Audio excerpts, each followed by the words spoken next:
Welcome back to another Impactful Night, an Impact Education Leadership. This is episode 191. I'm your host, 93-5-0-3. Tonight's panelists are Dr. Isaac Carrier, brother, I said brother, that's right, brother Buddy Thornton, Patricia Sadler, Larry Davis, Randy Boom Boom Blake. Randy Boom Boom Blake, please say hello again to the people, sir. Hello, everyone. It's good to be back. All right. And Buddy Thornton, Social Changes Pro, please say hello to the people again, sir. I don't know about this lineup tonight. I'm feeling like I'm in the second tier, but I love being here with them. I love Dr. Larry, and I love Randy Boom Boom and Dr. Isaac. I've been on them with them many times before, and I just really appreciate their wisdom. So thank you for letting me be back. Absolutely. And with that being said, Dr. Larry Davis, please hello again to the people, sir. Hello, I'm happy to be here. I just want to give some advice for people when they listen to Buddy Thornton. Take notes, because you're only going to get a third of what he's saying. When you go back and listen to it, you'll get the other 2/3, so you can research it. So keep your pen and paper together, because he's going to take you on a ride. Ooh, tonight's word is unfolding. Or unpacking the gift. With that being said, Dr. Isaac Carrier, the great, please say hello to the people. Well, you're too kind about the great. Good evening, everyone. I'm happy to be here with you this evening. I do apologize. I'm just a little bit distracted, but I also have to echo Dr. Davis's sentiment about was it Boom Boom or who? He was talking about Buddy. Who he spoke with. No, he's talking about Buddy. Oh, about Buddy. You know, that is true. It's a true statement about Buddy, because I have gone and had to research some things myself. But Dr. Davis, I can say the same about you as well, sir. So I am in esteemed company tonight. So thank you, brother. Brother Drone, for this opportunity. You better say, brother. Now listen to this. We got a special guest, special lady that's going to lay it out, that's going to unpack it. And I want to introduce to you Patricia Sadler. Please hello to the people, ma'am. Hello. I just feel so blessed and honored to be in this magnificent panel of incredible work and needed work and service. And so thank you for having me. I'm so excited to be here. Ooh, tonight we're going to go from surviving trauma to being victorious over trauma, because tonight's topic is helping students recover from trauma. Not only are you going to learn how to recover from trauma, but you're going to learn how to help somebody else recover. Listen, let me go around the panel real quick. Helping students recover from trauma. With the lineup tonight, we're going to dig deep. But what was your thoughts when you got the topic for the night? Who wants to go first? I think we'll probably all agree with this, but the first thing I thought about was the fact that kids today face a landslide, a cascade of microaggressions and sometimes faulty thinking based on how they learn themselves to cope with those microaggressions, leading to just an unbelievable palette of trauma that teachers have never seen before. COVID exacerbated it, and the current social climate multiplies it and magnifies it. And man, is this topic timely. Wow, and it's so needed. It's so needed. Bless you. Who's next? What was your thoughts when you got the topic for the night? Patricia, I want to hear your thoughts. You've been through a lot. You've seen a lot. You've been in multiple situations with different countries and ethnicities and cultures. And you've seen trauma. You've seen immigration. You've seen migration. You've seen those push factors, those pull factors with different groups, ethnic groups. What was your thoughts when you got this topic for the night, helping students recover from trauma? So thank you for that. I think my biggest thought tonight is really thinking about how we spend our power, our policy making, and our risk currency. So as school leaders, how do we create schools where the schools themselves are structured to be trauma informed, right? Where all of our work is about uplifting, affirming, and consistently depositing into this idea that life and spirit are to be revered, where Blackness and full identities can exist, and where we really create those procedures at every level that are about this idea where every child, especially our Black and brown children, are affirmed, revered, and have a space within their bodies, their movement, their time, their ideas, where they can exist fully in their identities. You know you dangerous, don't you? You know you dangerous. Life's long search. Whew. You know, I call you the wind, Patricia. I call you the wind. Oh my goodness. Okay, so Randy Boom Boom Blake, man, I know this had to touch you because you, not only are you a 5-time world champion kickboxer, but you know about recovery as a champion. And I've seen you in the ring. I've read your book. I've heard your heartbeat. And to me, it sounds like a bass drum on a marching field. When you got the topic for the night, helping students recover from trauma, what went through your mind based off your past experiences and how you yourself recovered from trauma, from the battles? What's your thoughts, sir? I mean, first thing I thought when I read about it was, hallelujah. You know, it's not a game, but, you know, it takes you back to your past, well, my past in general, and trauma wasn't even a thing when I was coming up. It was just hush hush, kind of throw it underneath the rug. And kind of fast forward today with, you know, a good friend of mine, Buddy, just said was, you know, COVID kind of just blasted it into all of our faces. Now it's there. It's everywhere. It's on TikTok. It's on Facebook. Everybody has trauma. Like, you're lying if you haven't experienced some form of trauma. Just Sunday in church, that was the topic of what we talked about, was how to deal with your traumas. And so it really excited me to just get on this panel today and talk with everyone, and let's just see what we can come up with. Oh, it's going to be good. It's going to be good. Dr. Larry Davis, what was your thoughts when you got the topic for the night? Well, my mind was everywhere because again, we talk about due process, and I've seen it at its finest, not at work. I've seen it at its finest be used imperfectly. I've seen it at its finest not serve the person it should have served. And I'm not just talking about in our schools, but in our legal system. So, again, this was also one of those, I might have thought about those 3 monkeys: hear no evil, see no evil, speak no evil, and just keep your mouth closed. But since you won't let me do that, let's go. No, that's not it. That's not it. You can speak freely on this podcast. The Honorable Dr. Isaac Carrier. What was your thoughts, sir, when you got the topic for the night? Helping students recover from trauma. So I got excited about it because I share the sentiment shared by everyone thus far. Having worked in the schools in the districts that I've worked in from my entire career, basically, trauma was something that was a very real reality for the majority of my students at any given point in time.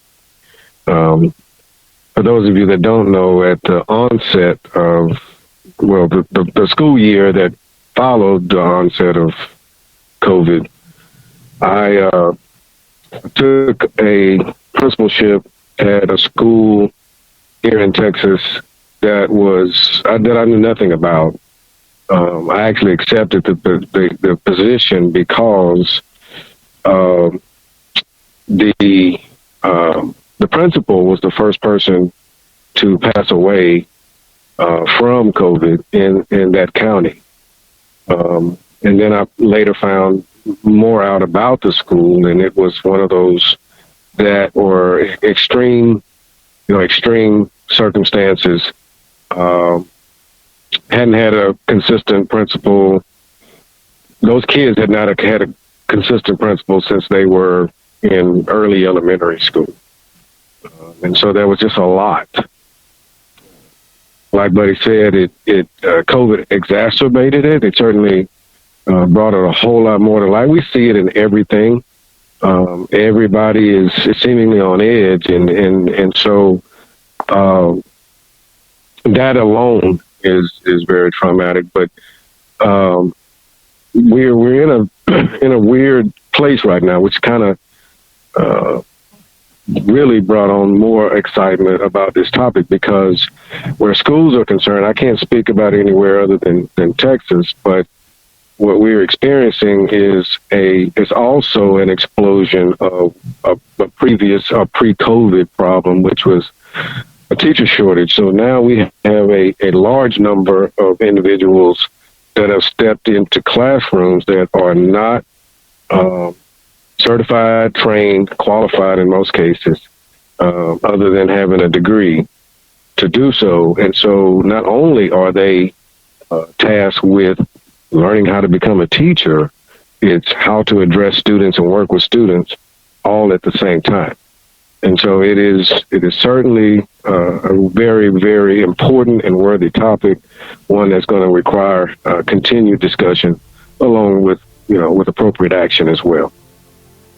Wow, when you spoke, I thought about the underprivileged. I thought about myself, because I did not grow up rich. I did not grow up with a lot of resources. I grew up in the ghetto. They call it the hood. And when I grew up, I literally saw my next door neighbors get arrested. I literally saw my next door neighbors get shot. I saw a lot of death growing up. I saw a lot of trauma growing up. I knew what PTSD was before I even heard the word PTSD. They didn't even call it PTSD then. They called it the hood life. They called it thug life. It had so many different names. And then later on, I started hearing PTSD. I don't know when PTSD was created, the word, but I was exposed to it from the youth. I was exposed to it from my uncles being on drugs. I was exposed to it to my aunts being on drugs. I was exposed to it when COVID-19 hit and it started taking the lives of my uncles and aunts.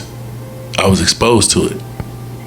I was exposed to watching their lives go down after COVID-19 and watching them get on drugs. And I felt helpless, because what could I tell them?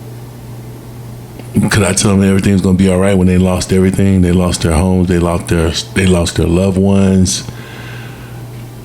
I'm up the panel with this question.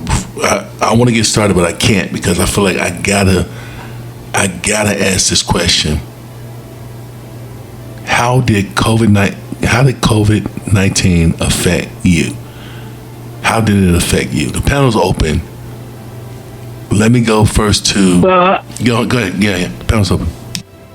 Yeah, I'll lead off, because I was in a non-education space, and I think everybody else was in an education space. And so just a short recipe for disaster.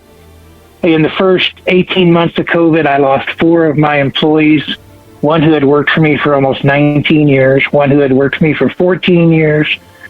And then we shoot to the what I would like to call almost the tail end.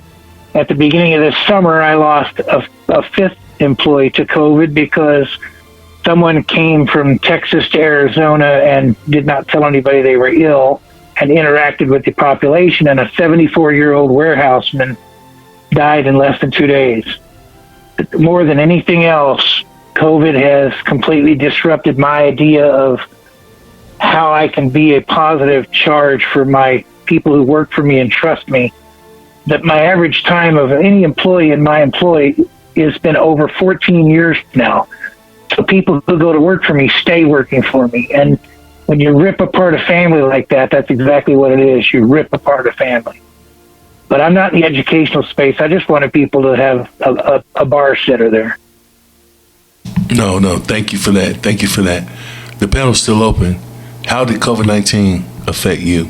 Who wants to take that? I'll go. And I'm really not trying to be cynical, but because I was a part of the group that was writing those reopening school plans.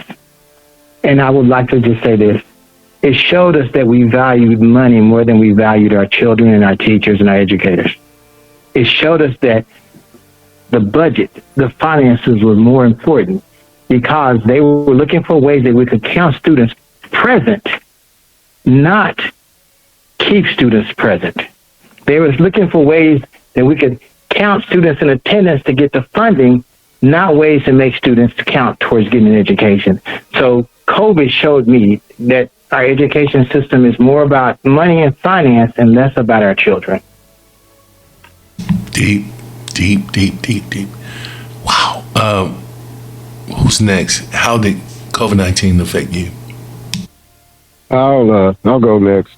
So COVID affected me in multiple ways.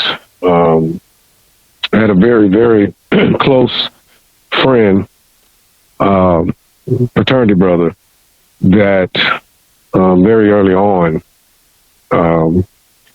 he texted a group of us and said that he wasn't feeling well and that he was, going to stay home and quarantine. And we got, another text a day or two later saying he was going to go ahead and go to the hospital. And then the next text we got was from his wife. He was in ICU on a ventilator.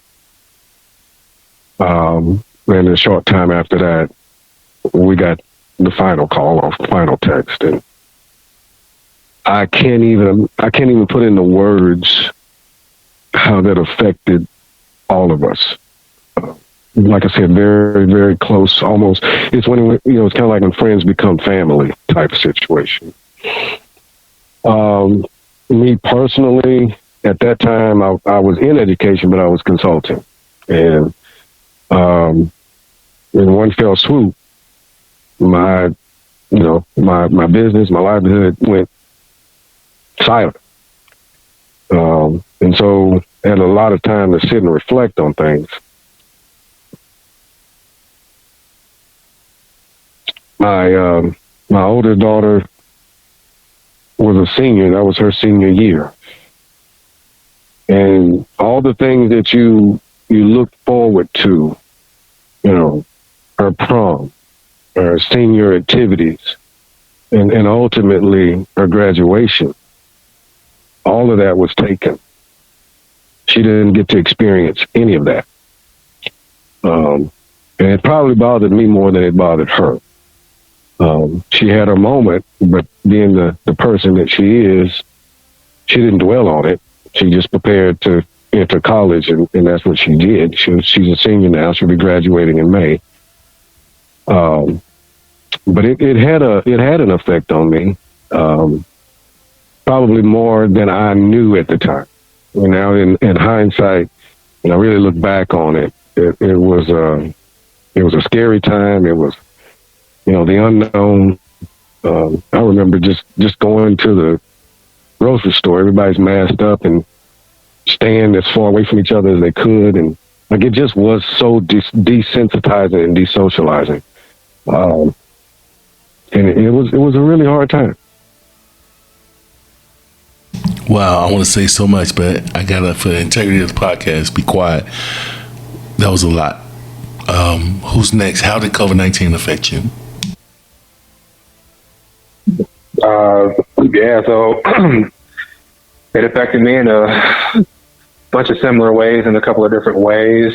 I was a kickboxing coach, and I had tons of clients, and life was thriving. And next thing I know, now I have 0 clients. I got a baby on the way. I've got a 10-year-old at that time. She's in school, and it wasn't so much the money thing for me. It was more seeing the struggle in my kid. Being able to see her go to school every single day, thriving, straight A student, and now you're this moody. It just she became kind of zombie-like, and it was very interesting to see that. And for me personally, what changed me, like the gentleman said before, it was the mask, the social distancing, the desensitizing of now socializing. I'm from Oklahoma and Tulsa, and Tulsa, Oklahoma is still very, how do I say this? It's still high tensions when it comes to racism and, the whites and the blacks and, things of that nature. Not to get too touchy on that subject, but that really amplified times 1 million when COVID hit. You got these masks, got these vaccinations, and the riots. I've seen a lot of things that made me not sleep well at night because, as a man, as a father, as a dad, that comes first. And if you know me, I don't care about the ranks and the titles. Well, I do, but my greatest title is always going to be I'm a dad. So for me, I lost a lot of sleep having to basically sleep with one eye open because I didn't know if I was going to get attacked or somebody was going to try to raid my home. So personally, that's what affected me the most, was not knowing if I was going to have to use my martial arts skills and protect my family, or maybe I was going to get taken out because somebody else lost their mind. So COVID affected me in that way, and it was definitely traumatizing. Thank you so much for that, sir. Thank you so much. The question still stands. Patricia, how did COVID-19 affect you? So thank you, everybody, for sharing here, and absolutely holding space for all these traumatizing experiences, right? And similarly, I was teaching second grade at the time, and we thought, oh, we'll shut down for 2 weeks. We sent home supplies for 2 weeks, right? And we had no idea, right, of what was to come or what was here already. And so, absolutely, I agree with this idea that really quickly it became clear that the priorities of school systems, community systems, and government were, governed by money and governed by resources and scarcity mindsets, right? And as teachers and students were navigating through this, there was an understanding that we were still very much top-down in terms of policy and power. At the same time, our students were often the most tech-savvy kids, the most tech-savvy beings in our classroom, and there were opportunities to really seeing teachers and students as policy co-creators from the ground up, and seeing resistance to that, right, because there was a system that was very much intent on being top-down. So all of a sudden, we were having to train ourselves and become tech-savvy and all of those things. At the same time, we're trying to find students who we haven't been in communication with yet. We haven't been able to figure out, where is school lunch is going to be set up. How can our students who are mostly walkers get to the school lunches? So all of those logistical pieces. And then how do we get more supplies out? So all of those pieces are happening. How do we do drop-offs in homes? And all of a sudden, college, our state standards and academic pieces no longer have the priority that they have, because well-being and really tending to humanness and tending to grief that we were all experiencing, right, was top priority. And from that standpoint, all of the issues that were already existing well before the pandemic, right, were amplified, right? So teachers had been leaving the field since well before the pandemic, and now, that is exacerbated. We had students not having voice, and students being disqualified and disposable, right, in their identities, and all of a sudden we're grappling with that. And luckily, I was in a district and in a school where we were already committed to anti-racist learning and teaching, doing our own unlearning and learning, and yet all of this was happening within the context of, we still have to connect with our families, we spending time finding more students, and really connecting with them and their well-being. From a personal standpoint, in terms of, my home, my family, having family in Brazil and Dubai, and having privilege of being documented in this country and having economic privilege, I did experience this idea that, when I lost loved ones in Brazil, I wasn't able to so quickly get on a plane and go see my family, which is the experience of many immigrants in this country, many people around the world, migrants, because of our barriers to movement, right? And then this, as I'm listening to all of us share, this idea that all that we were grieving ourselves and walking with our children at school and at home through their grief and through their trauma, all of this becomes front and center, right? And it did certainly for me and my family and my students. And yet so many systems were trying to continue business as usual, right? And the misalignment of that kind of policy with what is needed on the ground became very clear, right? Where we see teachers leaving, we see teachers moving, to choosing to get out. And then all of us as a collective just trying to grapple with what this means in terms of taking care of ourselves, sleeping, not sleeping, eating, not eating, and all of this. Patricia, what you said was so, what's the word? Nurturing. It was nurturing. And you actually changed the whole trajectory of where I was going next. But that's okay. It's okay. Because I have to ask this question next. So how long does it take to recover from trauma? How long does it take? And have we, as a society, have we really recovered from COVID-19? I hate to say this, but I'm going to say it because it's not about me. It's about the people that's listening. And the people that's listening, I have to put you out there because you're listening in over 90 countries, in over 2,500 cities. So I got to put you first. Have we recovered from COVID-19? The panel's still open. That's the question. Have we recovered from COVID-19? The simple answer is no. The only true answer is no.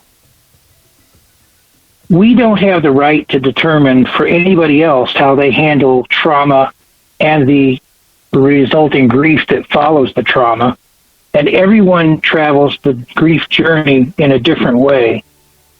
There are tons and tons, of people that I see still wearing masks every day. There are tons and tons of people who still distance, even if they're not wearing masks.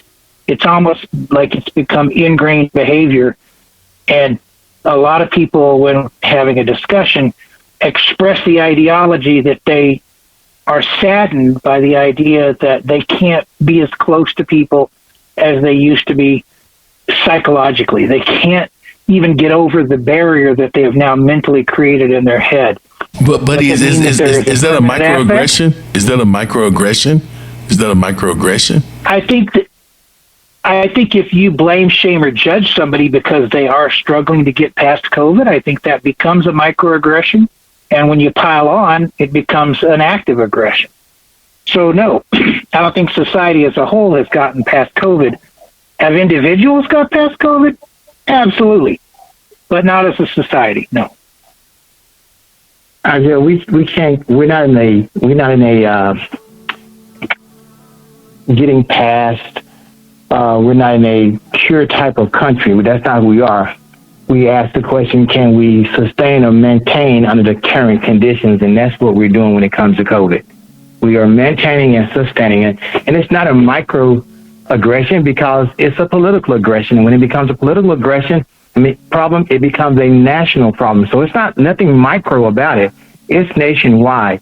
People are taking sides because of their political affiliates, not because of the actual trauma and what happened during that process. So no, we are not recovered from it. We're not in recovery from it. We haven't even addressed recovery. Wow. That question still stands. As a society, have we, I'm just blown away. Have we recovered from COVID-19? So I'm screaming amen to the previous comments.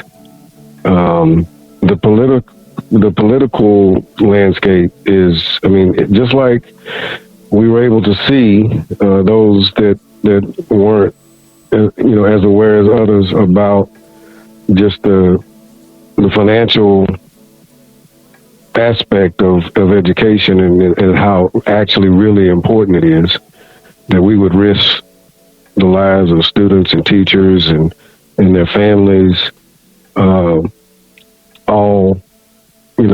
at the foundation of money. But we've got here in Texas, that I don't know if it has passed yet or not, but there's a bill on the floor now that that is intended to prevent even private proprietors from mandating masks. And in addition to removing any possibility of another shutdown, should that become necessary. The politics around this are very, very, very polarizing, and so my answer to that is very similar to Buddy's. No, we're not over it as a society. Certainly, there are those of us that have learned to accept it or deal with it better than others have. But as far as being over it, I don't know that you can put a timetable on that, or even should try to put a timetable on that. And because it's so dependent upon the individual and how you respond to things. And so I think we're light years away from actually being over it or healed. I don't even honestly believe that is even possible, at least in the years I have left ahead of me. Wow, that's heavy. That's heavy. Let me say this real quick. Please. Once COVID became a binary popular topic, America lost the trust factor. They don't know what to believe, who to trust, what's real, what's not real, what counts. And once you do that on a scale as large as the entire country, when can you start to re-earn it? You can't. Who do they start to believe? They don't know. So it's almost as if we have to let this wave ride out, and hopefully it dies down, because recovery, belief, acceptance, and understanding of it has all been dissolved. Please go ahead. Let me give a practical example of what he just said. So, most kids these days, they don't watch the news. They get all of their information from, their phones, and most of that is social media, which most of that is incorrect at best. when they talk about the vaccine, really, daughter and well, Dr. Carey, you're breaking up. You're breaking up, Dr. Carey. Dr. Carey, you're breaking up. You're breaking up.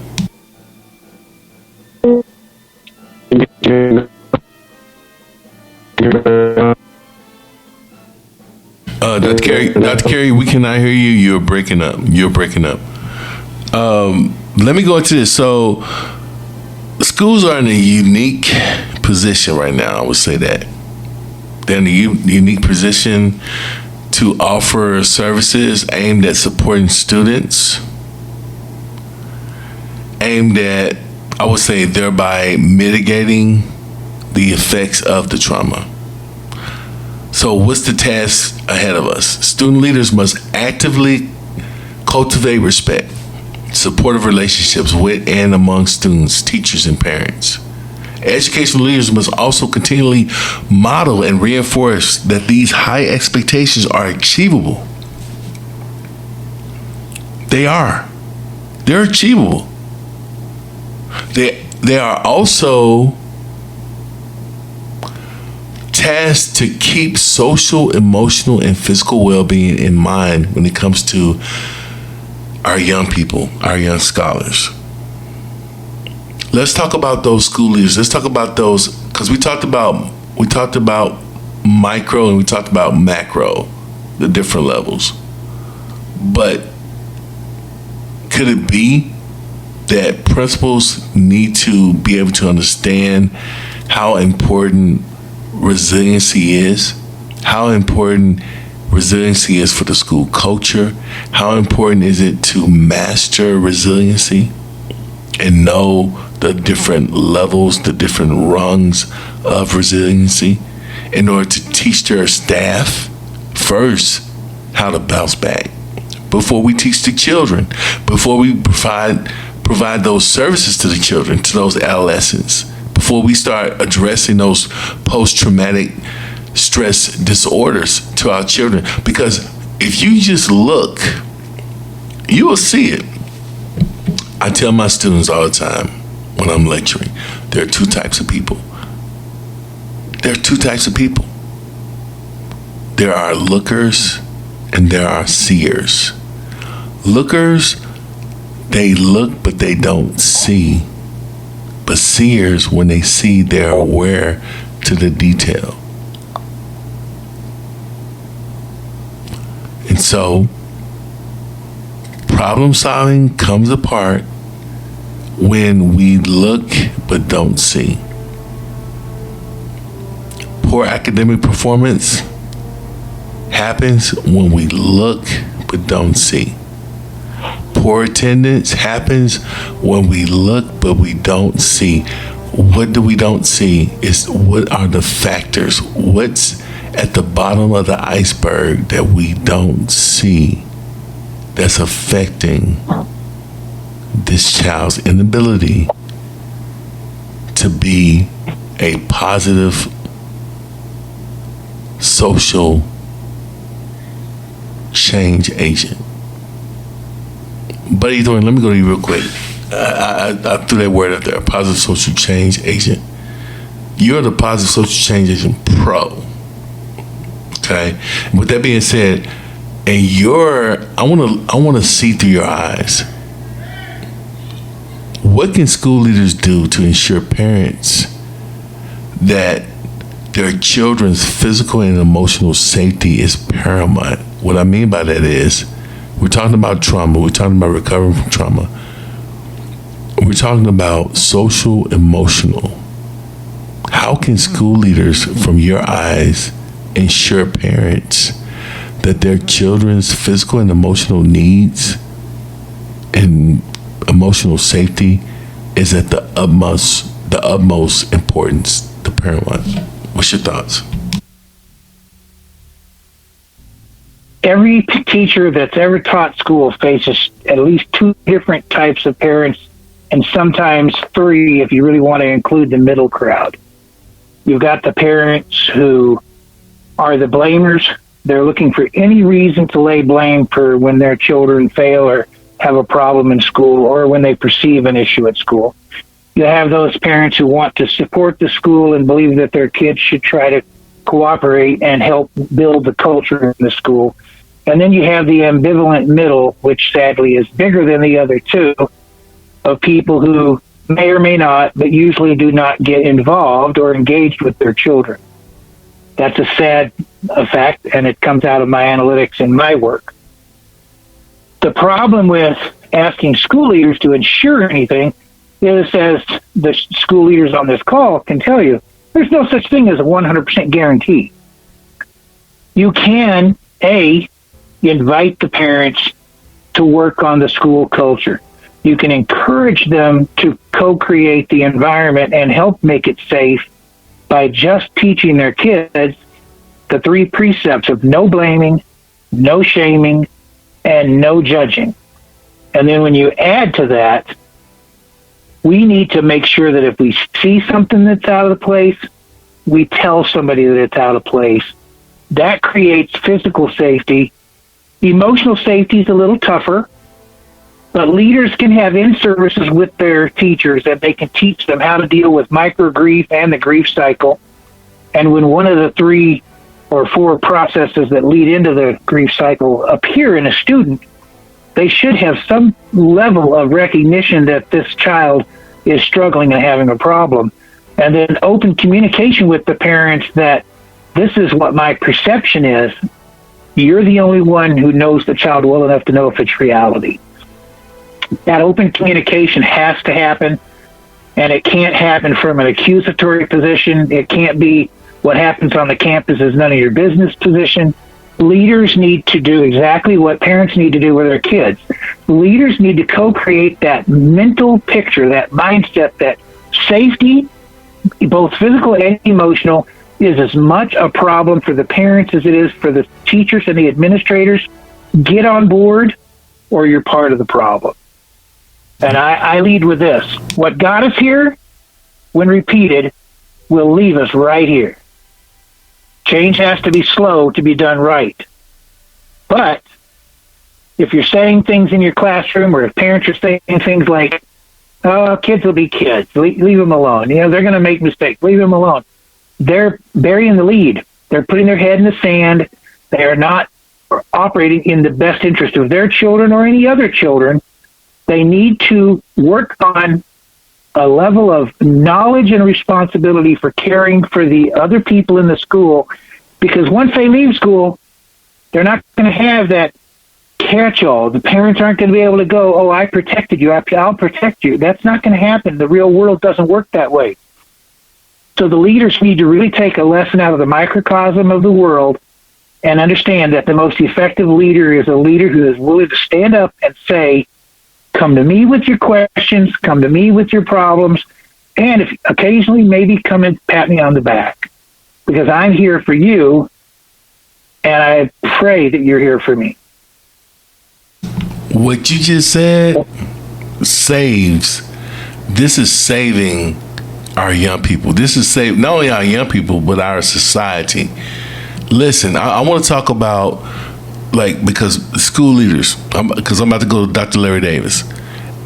Buddy, what you said, Buddy Thornton, what you said was so weighted, was so heavy, but I want to make sure that the people that are listening in know how to navigate what you said in a way that's going to be legally defensible for them, okay?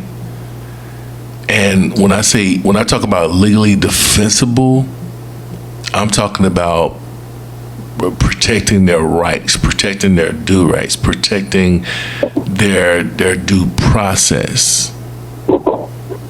That liberty, that property of interest is what I'm about to pull from Dr. Larry Davis, because Larry Davis, when due process requires that a fair procedure and those fair processes are guaranteed from a procedural due process when making significant discipline decisions, because I'm flipping it a little bit, because we talked about trauma at first, but now we're talking about, okay, so now you have a situation where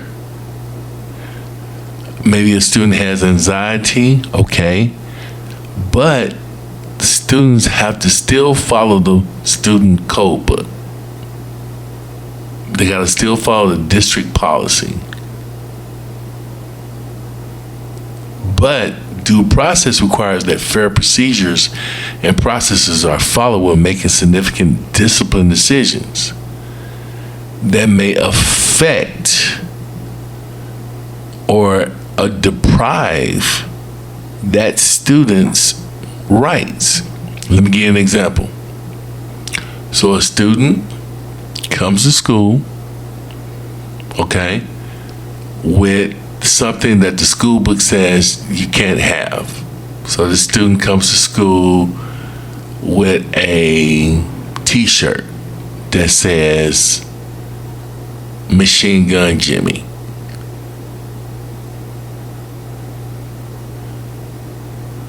And so administration says you can't wear that in the school. You gotta take it home. These are some of the examples that we have been seeing in our schools from the post-COVID-19 epidemic or pandemic. And that's just a small one, because we've been seeing school shootings on the rise since COVID-19. And so these are some of the things that we need you to unpack, like, where's the due process? Where's the procedures? How are the school leaders coming to the table and talking about the campus improvement plans when it comes to facilitating these types of situations? What is fair and what is unfair? That's what I'm asking. What's fair when it comes to due process? What is unfair when it comes to due process and discipline? And is there an inequity amongst children of color when these conversations come up? That's the question. What's your thoughts? Well, that was way too many questions. I'm not going to be able to answer all those questions. So I'm going to just simply put it this way. Due process in our public schools is it's a fallacy, because you don't have to have due process to suspend a kid. You can suspend a kid for 3 days at any moment for anything. Now, we look at three major components of due process. And let's be realistic. Right to face your accuser, a timely process, and parents have a right to appeal. In less than 5% of any of those cases, the original whatever verdict stands. The kid is still going to be sent to an alternative school. The kid is still going to go to ISS. The kid is still going to be out of school suspension. Less than 5% do a parent come in and appeal, and they hear that process. Even if you go up the three-stage process of grief process, the grievance process, it rarely is overturned. So we have due process in our schools, but it's just as I'm checking a box. So students don't have a fair chance. If you want to look at a better one, look at Barbers Hill. We just passed the Crowns Act here in Texas, and this school is not letting this kid attend school because they said if he let his hair down, it would be below his ears, on his shoulder, above his eyes. But his hair has never been down, and yet they keep suspending him, putting him in ISS. So we have a state law that said he has a right to wear whatever hairdo he wants. And we have a school district saying, no, he doesn't. So where is the due process in that? So due process is only a theory when it comes to our public schools. But I want to ask some of the buddies thing. That's what really had me going. You said principals. We have to stop putting all this burden on the principal, because if everyone is called, went out to the store and I said, go get me a traditional deck of cards, everyone would come back with a standard 52 deck of cards, spades, clubs, hearts and diamonds, aces to deuces, right? This is how we treat our schools. When a principal, it doesn't matter where, and I was a principal at a school that was failing for 4 years, and I turned it around. I've had schools recognized by TEA, the Texas Education Agency, as top performing schools. When a principal takes over a school, that budget has already been determined. It doesn't matter what his student body looks like. And the federal government says if you have a certain percent of kids at risk, special ed, Title I, you get X amount of dollars. They've already put a ceiling on how much they're willing to help you with those kids. We can't put that onus on the principal. That onus is on our federal government, our state government, our local government. We have to fund schools based on the needs of children. And then we can say, oh, that principal didn't do what he could have done, given all the resources he had or she had. But right now, our principals don't have all those resources. And we're not giving them to them because we value incarceration more than we value education. So there you go. I apologize. I went over. Thank you. No, that's another topic, and you dangerous. We're going to bring you back. That's okay. Talk more about that. Let me go to Patricia really quick. Wow. Dr. Davis, thank you so much for adding so much weight to this conversation. Buddy Thornton, you just added a battleship, a cruise ship to the conversation. Patricia Sadler, let me ask you this. So based off what we just heard, why must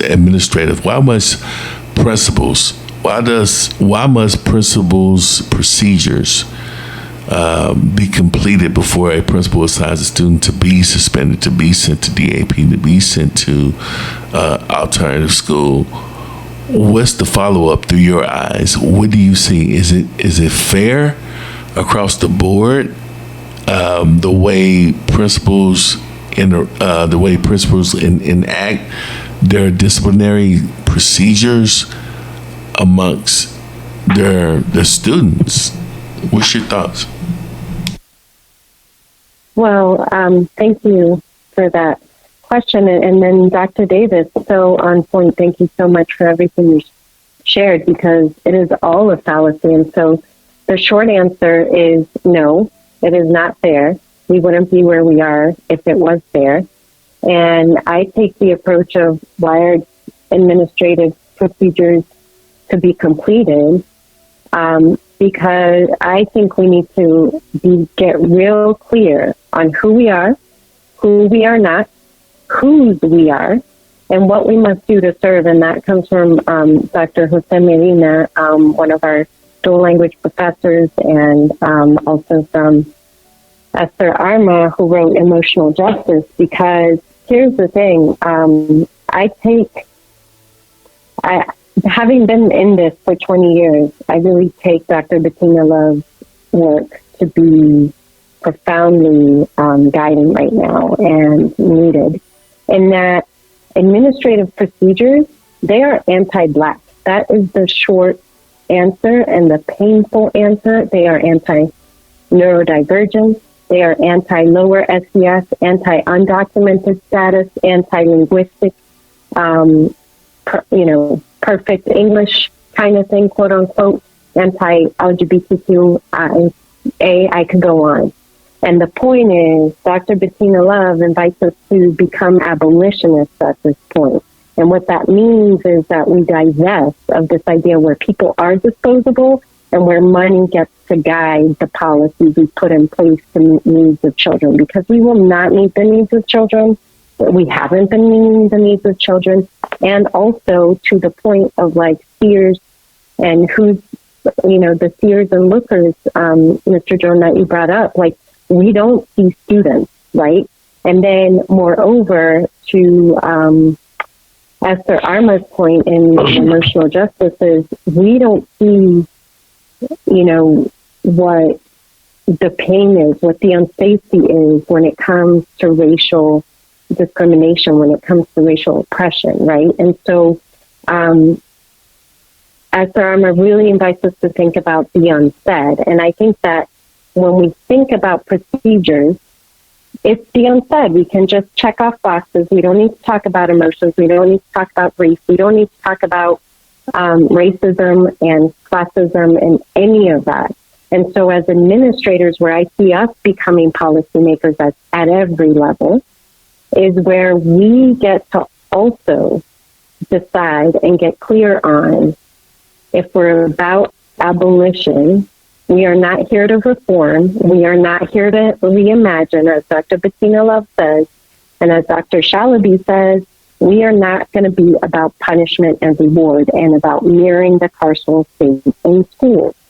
We have to get really clear about that. And what that means is we're changing the interview questions. We are changing, quote unquote, professional standards for teachers. We're actually putting the language of abolition within those, so that when we have an interviewer, we are asking the questions of how we're going to be life affirming, Blackness affirming, spirit sustaining, culturally sustaining, linguistically sustaining practitioners at every level, right? And so as principals, we need to get real clear about that, and that has to be our guiding anchor and our North Star. And then what that means in terms of our ability to change policy, I believe that in a system where really teachers are the policy implementers and students are the policy receivers, we need to flip the script. We need to be looking at districts and being like, this is my need, this is what it's going to take, and how are you going to support us? And then we're going to go find the laws to, put through, in the court system what we need if those needs are not met. And I think that's the time for us to do that as families, as teachers, as administrators, those of us who have been here long enough to see that, we can fight for equity all day long, but as long as the power and policy structure is still top down and colonial, we will continue to recreate the outcomes of coloniality, and that's not the world I want to see.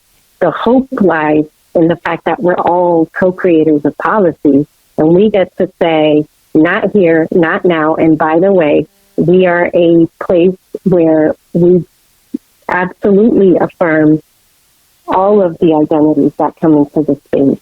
And we are a place where we have restorative justice practices, not just performative, but real restorative justice practices where adults are trained to also be part of restoring the harm. Patricia, will you come back to the podcast?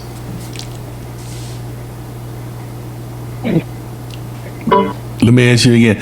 Patricia, will you come back to the podcast? Yes, I will. I will be honored to come back to the podcast. Thank you for having me. No, we thank you. Listen, the reason why I asked you, because you opened up a whole nother can of worms. We don't even have time to unpack it.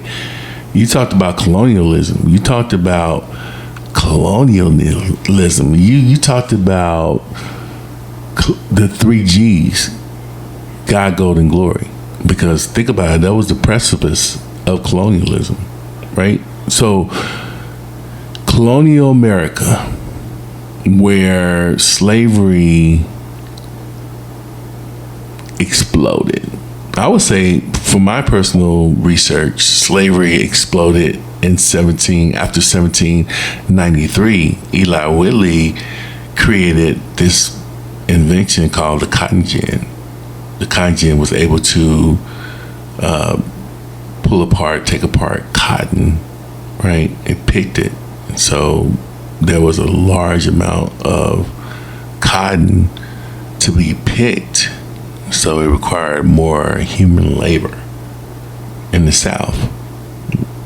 And that harvest of cotton that was picked by the cotton gin then was loaded into these ships that were in the Gulf of Mexico that went up the East Coast to New York, to those factories to produce clothes.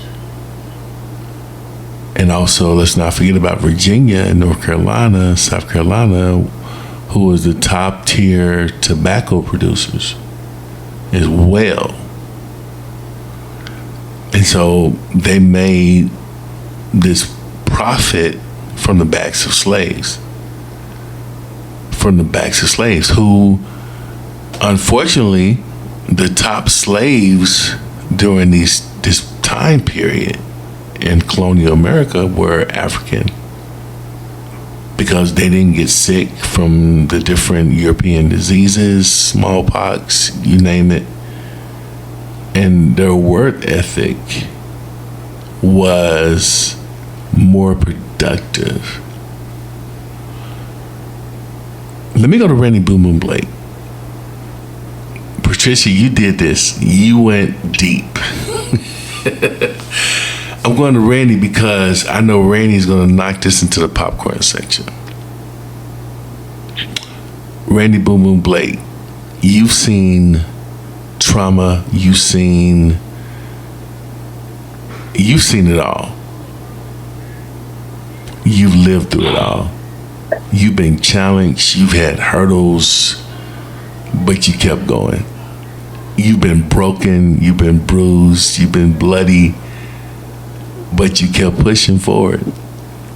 What challenges did you face in school as a black and brown student in your community? That's my question.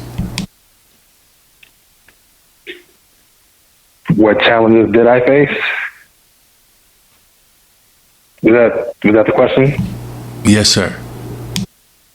Okay. Wow. Well, for me, it's something I've always known that was just different. I don't know. It was just some aura about me. I never really fit in with anybody.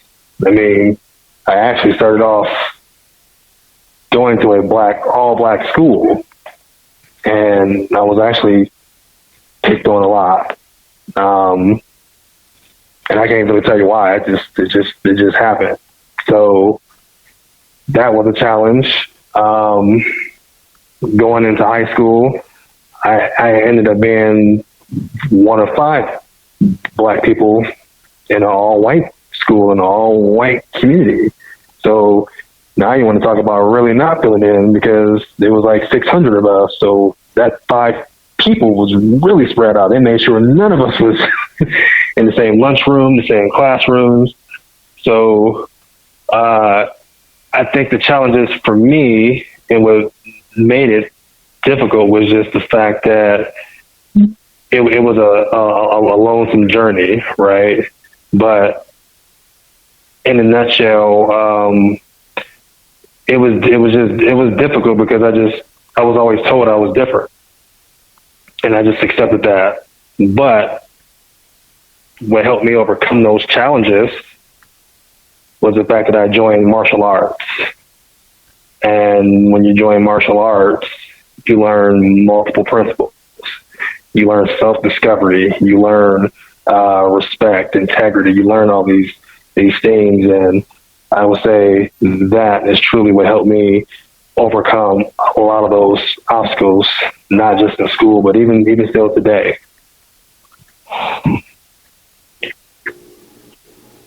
Thank you for sharing that. Let me go to Dr. Larry Davis. Dr. Larry Davis, let me ask you a question. What's your thoughts so far from this podcast tonight?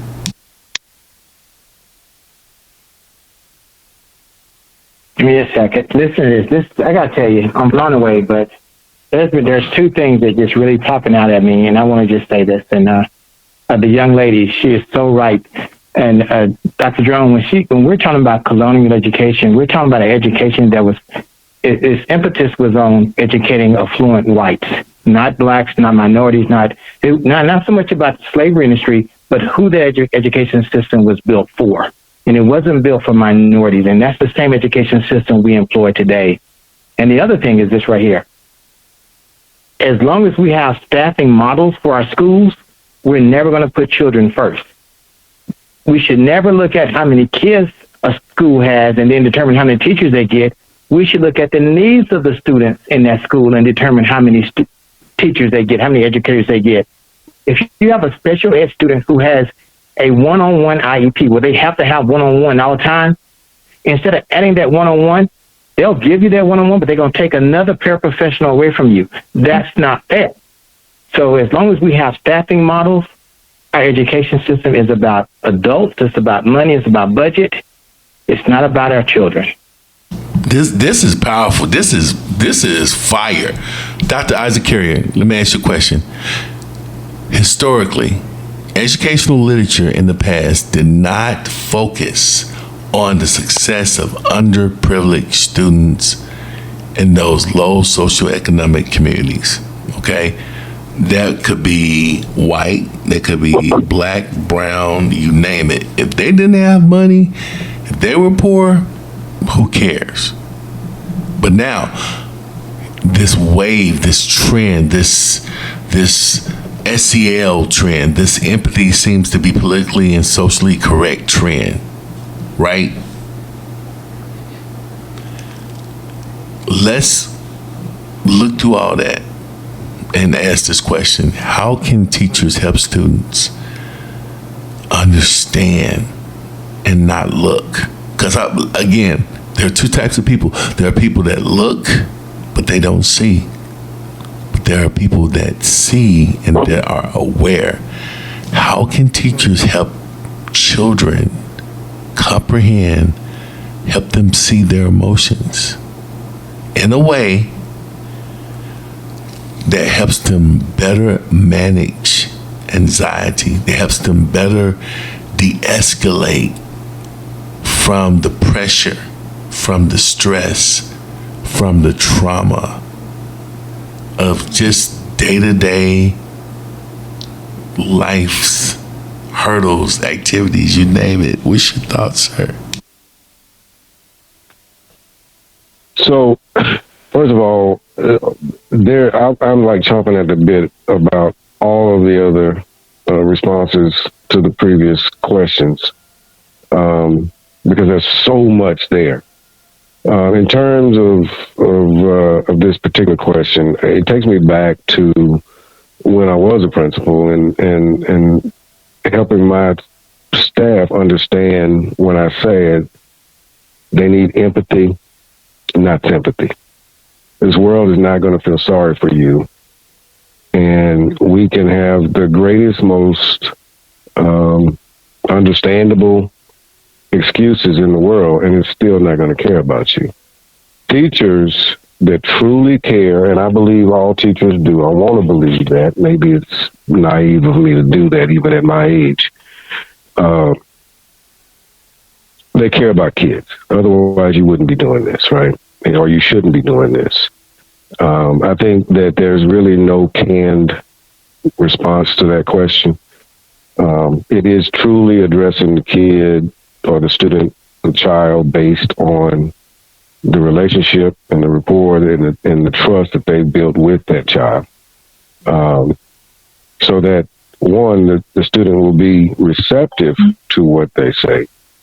And then the teacher has to be absolutely thoughtful about what they say, how they say, and how they guide children to deal with their emotional, and because every kid is different, but to deal with the emotional strain and stress that everyday life brings. And here in Texas, the emotional strain and stress of education itself. We've heard a lot about teaching to the test. Well, the reality is this. If we teach the approved curriculum, then we are essentially teaching to the test. It's not the way it used to be under a previous system. However, that's not what they mean when they say that. And unfortunately, students, teachers, principals are under an immense amount of pressure just from an accountability standpoint with state assessments. That alone is stressful. So it really becomes an individual effort for kids based on their needs, and how teachers, based on their relationship with those students, can address them individually. I think that there's probably some whole group type of discussions that can take place, but when it gets down to the needs of the individual student, those have to be met based on their needs and in a manner that they can understand and accept and trust. And then that takes real understanding. That takes true empathy. Feeling sorry for them. Yeah, it's natural, right? It's a natural occurrence to just sympathize with anyone that's going through something, if you have a heart, right? But at the end of the day, how you respond to that can't be in a manner that says, well, I feel sorry for you, so I'm not going to do this, that, or the other. It's understanding that they're dealing with this. It's accepting that they're dealing with whatever they're, may be dealing with. And again, this is going on. This is something I've seen throughout my career, which is, the schools that I've worked in have always been the marginalized, underserved, the hood, like we referred to earlier. Very smart, very talented, very great potential. But if we as educators don't see that and then embrace and cultivate that, then we're part of the problem. I truly believe, and this is just based on experience, not just what I think. The teachers that truly make a difference in the kids' lives, whether it be from an instructional standpoint or an emotional standpoint or whatever the case may be, are the ones that truly, truly, truly touch the essence of what kids need. And you can see it in one school. You can see it as a student travels from one classroom to another. Every teacher is different, every student is different, and their approaches are different. And they're going to resonate with every single one. But if there is just one, if every student has that one, then they have a fighting chance. Listen, this has been incredible. Let me get one person to sum this up or to take away. Who wants to do it? And then we're out of here. I hate stepping up to the plate here, but I do have one thing I do want to say. I listened to what everybody said, and everybody is correct in one fashion or another. Nobody is incorrect.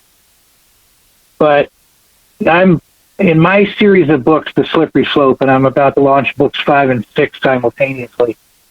I speak repeatedly about who's responsible for our society. And in the education space, I agree wholeheartedly with Dr. Larry Davis. We do put too much of a burden on the principals. They're in a no-win situation, and we have to recognize that. But in my books, I lay everything at the feet of parents.